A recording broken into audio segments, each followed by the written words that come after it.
வணக்கம். அனைவருக்கும் இனிய மகளிர் தின வாழ்த்துகள். மங்கையராக பிறப்பதற்கே நல்ல மாதவம் செய்திட வேண்டுமம்மா என்றார் புலவர்கள். பெண்கள் அப்படியெல்லாம் புண்ணியம் பண்ணியிருக்கணும். இதெல்லாம் இலக்கியத்தோடு மட்டும்தான்.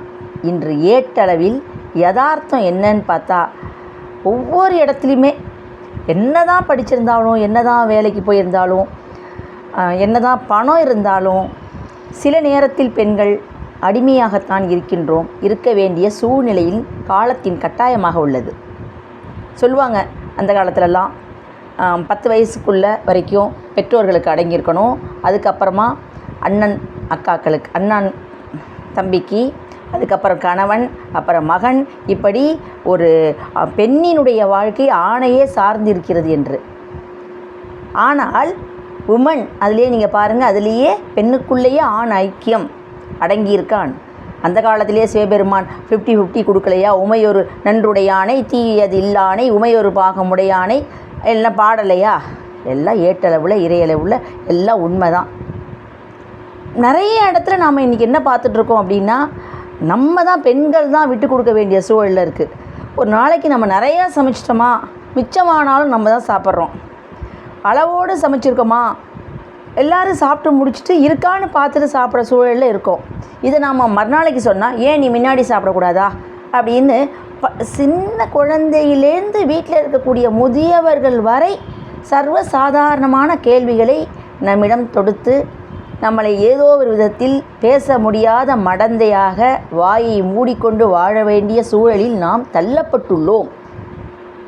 வீட்டில் இருக்கிற பெண்ணாக இருந்தால் வீட்டில் தானே இருக்க, வேலைக்கு போகக்கூடிய பெண்ணாக இருந்தால் படிச்சிருக்கோம் சம்பாதிக்கிறோங்கிற திமிரா, வேலையெல்லாம் முடித்து ரிட்டையர் ஆகி வீட்டில் இருந்தால் பென்ஷன் வரக்கூடிய அகந்தையா, ஒரு வீட்டில் பெண்ணு மட்டும் இருந்தால் பெண்ணையே மருமகனையே தன்னுடைய கைக்குள்ளே போட்டிருக்கா, ஒருவேளை பெண் இல்லாத பையன் மட்டும் இருக்கக்கூடிய வீடாக இருந்தாக இவளுக்கு பெண்ணு வீட்டில் இருந்திருந்தால் தெரிஞ்சிருக்கும், பெண்ணை இவள் பெற்கவில்லை, ஆதலால் தான் இப்படி இருக்கக்கூடிய நிலைமையில் இவள் இருக்கா என்று எப்படிப்பட்ட பெண்ணாக இருந்தாலும் இந்த உலகத்திலே அவள் சில சங்கடங்களையும் சில தடைகளையும் சில கட்டுப்பாடுகளையும் அவள் பொறுமையின் எல்லைக்கே போக வேண்டிய சூழலில்தான் இன்றைய பெண்கள் இருக்கிறார்கள்.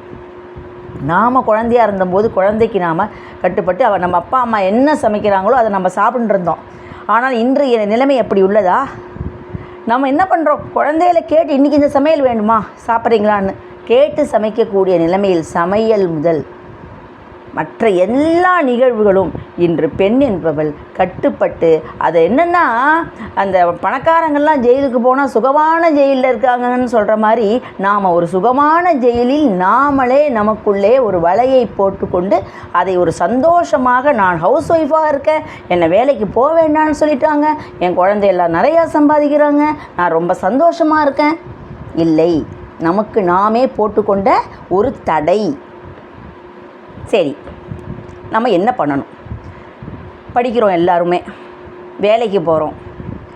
மேக்ஸிமம் ஒரு 25 வயசில் ஜாயின் பண்ணிடுறோம். நல்ல ஒரு கணவர் கிடைத்து அனுசரித்து போகக்கூடிய நிலைமையிலிருந்து அந்த கணவனுக்கும் இந்த பெண்ணினுடைய சம்பளம் தேவைப்பட்டால், குடும்பமும் ஒத்துழைத்தால், மாமியாரும் அம்மாக்களும் அவளுடைய அந்த வேலைக்கு செல்வதற்கு ஊன்றுகோலாக, அடுத்து அண்ணன் மனைவிகளும் அக்காக்களும் அவளுக்கு உதவி செய்யக்கூடிய நிலைமையில் இருந்தால், அக்கம் பக்கத்தாரும் அவளுக்கு உடந்தையாக இருந்தால், உறுதுணையாக இருந்தால், அந்த பெண்ணானவள் வேலைக்கு செல்லக்கூடிய நிலைமையில் இன்றைக்கி இருக்கோம் நம்ம. ஓகே, நம்ம அதுக்கப்புறம் என்ன பண்ணுறோம்? நமக்கும் அந்த 25 வயசில் ஆரம்பித்த அந்த வேலைக்கு போகக்கூடிய பலு, சம்பாதிக்கணுங்கிற வெறி, எதையோ சாதிக்கணுங்கிற ஒரு எண்ணம், எல்லாத்தையும் நம்ம முடிச்சிடணுங்கிற ஒரு ஆசை, அதில் நாம் என்ன பண்ணுறோம்? தன்னையே இழந்துடுறோம். இதுதான் உண்மை. எல்லாருக்கும் சமைச்சு போடுறோம். அந்த ஒரு கெரியரில் முதல்ல ஜாயின் பண்ணுறோம். அதில் நல்லா வரணுமே, நல்லா செய்யணுமேங்கிற ஒரு ஆர்வம், விடாமுயற்சி, இதை சேர்க்கணுமே, கடன் வாங்கி வீடை வாங்குகிறோம், அந்த கடனை அடைக்கிறதுக்காக போகிறோம். இப்படியாக எல்லாம் சமைப்போம். நமக்கு நாமே சாப்பிடக்கூட முடியாத ஒரு நிலைமையில் தான் நாம் இன்றைக்கி இருந்தோம். சரி, ஒரு குறிப்பிட்ட காலம் 25 வயசு முடிஞ்சுது, வருஷம் நம்ம சம்பாதிச்சாச்சு. ஒரு குழந்தையும் வேலைக்கு வந்த உடனே அந்த குழந்தை என்ன சொல்லும்? அம்மா, நீ ஒரு நல்ல வேலைக்கு போயிட்ட, கஷ்டப்பட்ட வீட்டில் இருன்னு. அப்போ இந்த பெண்ணிற்கு மிஞ்சி போனால் ஒரு 25 வயசில் கல்யாணம்னு வச்சுக்கோங்களேன். 25 வயசுனால் ஒரு 50 வயசு இருக்கும், 48லேருந்து 50 வயசு வரைக்கும். அப்போ ரொம்ப வேலை பளுவாக இருக்கிறதே என்று வீட்டில் இருக்கலாம் என்று தயவு செய்து யாரும் அந்த முடிவை எடுத்து விடாதீர்கள். இதுதான் இன்றைய பெண்கள் தின விழாவிற்கு என்னுடைய அனுபவம். அறிவுரைன்னு சொல்லக்கூடாது, நான் அந்தளவுக்கு பெரிய ஆளும் கிடையாது, அனுபவம்னு சொல்லலாம், அவ்வளோதான். என்ன ஆகும்னா சோம்பேறித்தனம் வரும்.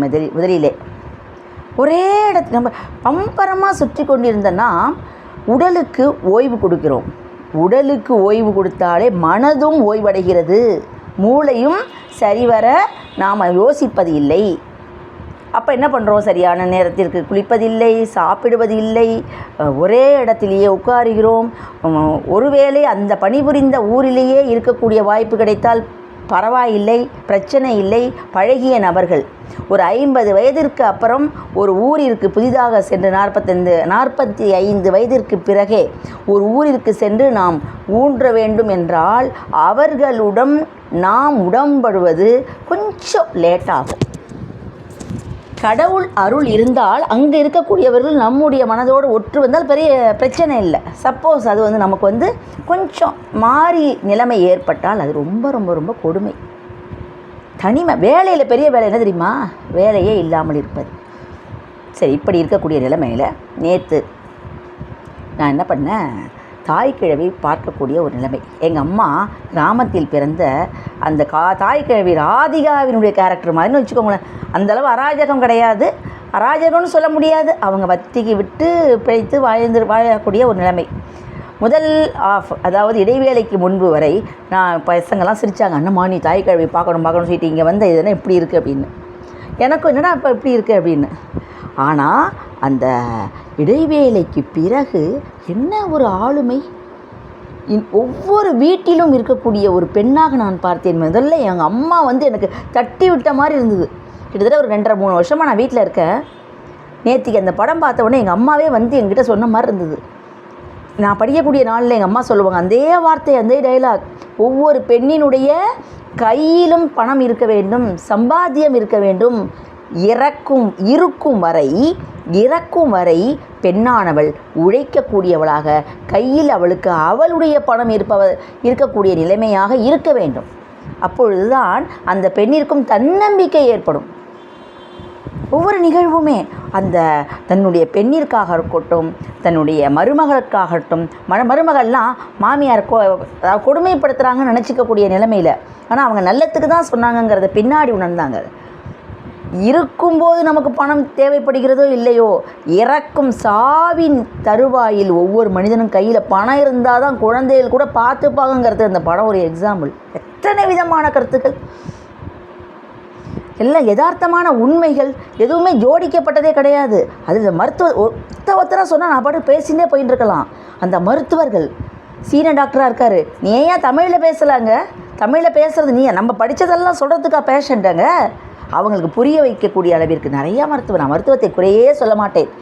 எனக்கு நான் பார்த்து கொண்டு இருக்கக்கூடிய நிலைமையிலும் சரி, எனக்கு பார்த்த மருத்துவர்களும் சரி, எனக்கு உயிர் பிச்சை அளித்தவர்களே அவர்கள் தான். நான் மருத்துவத்துறைக்கு எப்பயுமே மருத்துவருக்கு என்னுடைய தலையாய வணக்கங்கள் எப்பொழுதுமே.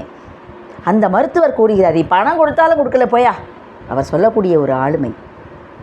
அதுக்கு அடுத்து கல்யாணம் பண்ணிக்காதவருக்கு தான் ஒரு பெண்ணுடைய அருமை தெரியும். அவனுக்கு தான் 2வது திருமணமாக மகளை திருமணம் முடித்து வைக்க வேண்டும் என்று நினைத்தாலே கிராமத்தில் பிறந்த படிக்காத மேதையான அந்த ஆத்தா கிழவி என்ன ஒரு ஆளுமை! அவன் சொல்லக்கூடிய அந்த டைலாக், எதுக்குயா நீ கல்யாணம் பண்ணிக்கணும்னு நினைக்கிற? வீட்டுக்கு நான் வரியான்னு கேட்கணும், சாப்பிட்டியான்னு கேட்கணும்.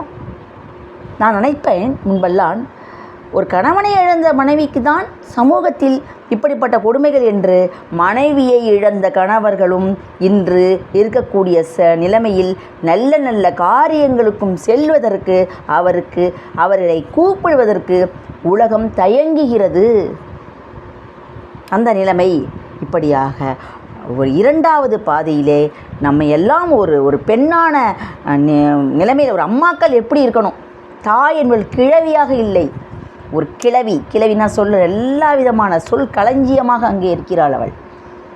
அப்படிப்பட்ட இந்த நிலைமையில் இன்றைய 2026 பெண்கள் தினமானது ஒவ்வொரு 40 வயதை கடந்த ஒவ்வொருவரும் நாம் எடுத்து கொள்ளக்கூடிய ஒரு உறுதிமொழி என்னவென்றால், கடுமையாக படிக்கணும். நீங்கள் என்ன படிச்சிருக்கீங்களோ அதுக்கு ஏற்ற மாதிரி ஒரு தொழிலை தொடங்கிடுங்க.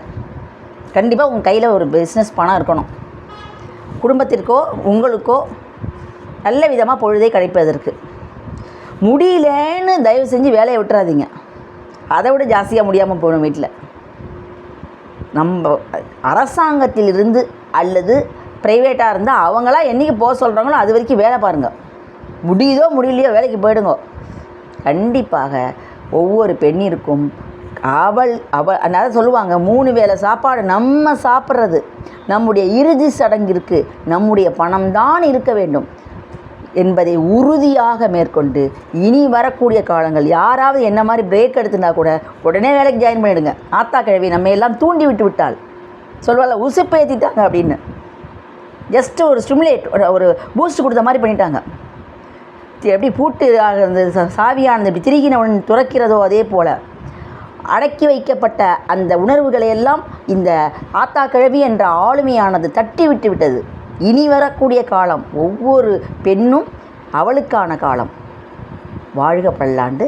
அனைவருக்கும் மீண்டும் என்னுடைய வணக்கத்தையும் வாழ்த்தையும் கூறிக்கொண்டு விடைபெறுகிறேன். நன்றி, வணக்கம்.